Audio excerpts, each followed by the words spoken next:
Morning dear student. आज हम आप लोगों को बताएंगे पास्ट कॉन्टिन्यूअस टेंस।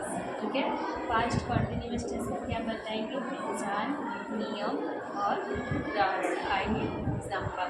ठीक है, रूल्स एकदम सब बताएंगे। आज आप लोगों को देखिए पहचान। इस टेंस के हिंदी वाक्यों की क्रिया के अंत में रहा था, रही थी, रहे थे आदि शब्द समूह आते हैं।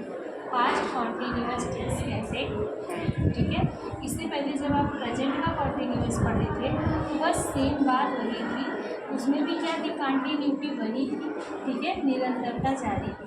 बस क्या था? वो प्रेजेंट में निरंतरता जारी थी। जी, यहाँ पे पास्ट में निरंतरता जारी है। कंटिन्यूटी बनी है लेकिन पास्ट में बनी है। ठीक है, उसकी पहचान भी रहा है, रही है, रहे हैं, और इसकी पहचान है रहा था, रही थी, रहे थे आदि शब्द समूह आते हैं। इसे पास्ट कॉन्टिन्यूअस टेंस कहते हैं। तो ये सबसे पहले आपको पहचान अपने मेमोरी में शेप करना होगा।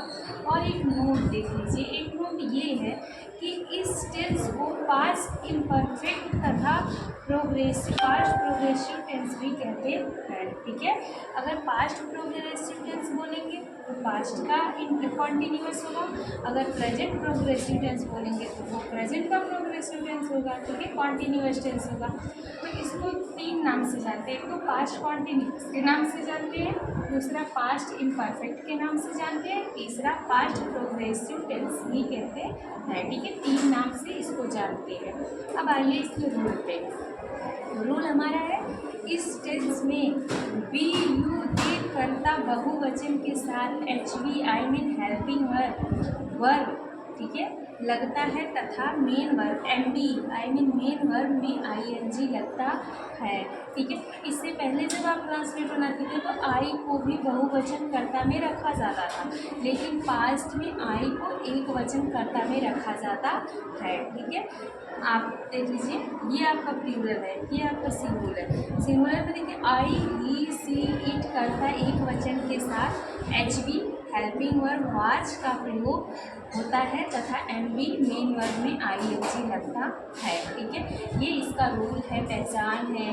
ठीक है, और नियम है। अब आते हैं हम स्ट्रक्चर पर। ठीक है, इसका स्ट्रक्चर क्या है? तो स्ट्रक्चर है सब्जेक्ट प्लस वास verb I mean helping verb plus main verb plus object plus other word. ठीक है, ये इसका स्ट्रक्चर है।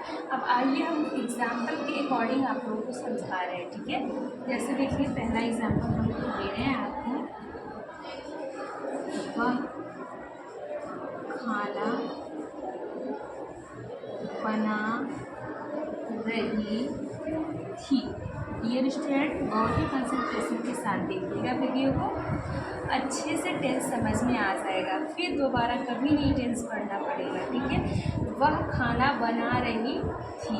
जब वह खाना बना रही थी आई मीन कोई लड़की है। ठीक है, मेनली फीमेल है, I mean masculine feminine gender है। तो देखिए इसका ट्रांसलेट क्या हो जाएगा? हो जाएगा सी, फिर उसके बाद was, C was, C W K I N, cooking food. Dear student, I hope translate समझ में आ गया होगा अकॉर्डिंग टू स्ट्रक्चर। ठीक है, एक दूसरा एग्जांपल और हम आप लोगों को बता देते हैं। ये तो कर्ता एक वचन से रहा, एक हम बता देते हैं कर्ता बहुवचन से। तुम खाना खा रहे थे। ठीक है, फुल स्टॉप। डियर स्टूडेंट देखिए, अब ये तुम मेरा क्या है? कर्ता बहुवचन में आता है। तुम के साथ मेरा क्या लगेगा? वर लगेगा। हेल्पिंग वर्ब हो जाएगा you, were E A T I N G, eating food. I hope dear student ये ट्रांसलेट आप लोगों को समझ में आ गया होगा। ठीक है, और ये आपको हम कहते हैं कि कोई भी जब आप ट्रांसलेट करते हो तो आपको अगर ट्रांसलेट नहीं समझ में आता है कि सेंटेंस को क्या आगे लिखे क्या पीछे लगे, तो सबसे पहले कौन से प्रश्न करोगे, कौन से आपका कर्ता का पता चल जाता है। ठीक है, कौन से कर्ता का, और क्या से क्रिया का भी पता चलता है, और ऑब्जेक्ट का भी पता चलता है, आई मीन कर्म का। ठीक है डियर स्टूडेंट, कैसे इसको एक बार कंफर्म कर दो। देखिए वह खाना बना रही थी, कौन खाना बना रही थी, इसमें कौन से प्रश्न करो, कौन खाना बना रही थी, आंसर में आ जाएगा वह।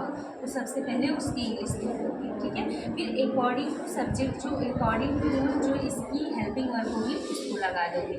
ठीक है फिर इसमें कार्य कौन सा हो रहा है, बनाने का कार्य हो रहा है। जब इसमें बनाने का कार्य हो रहा है तो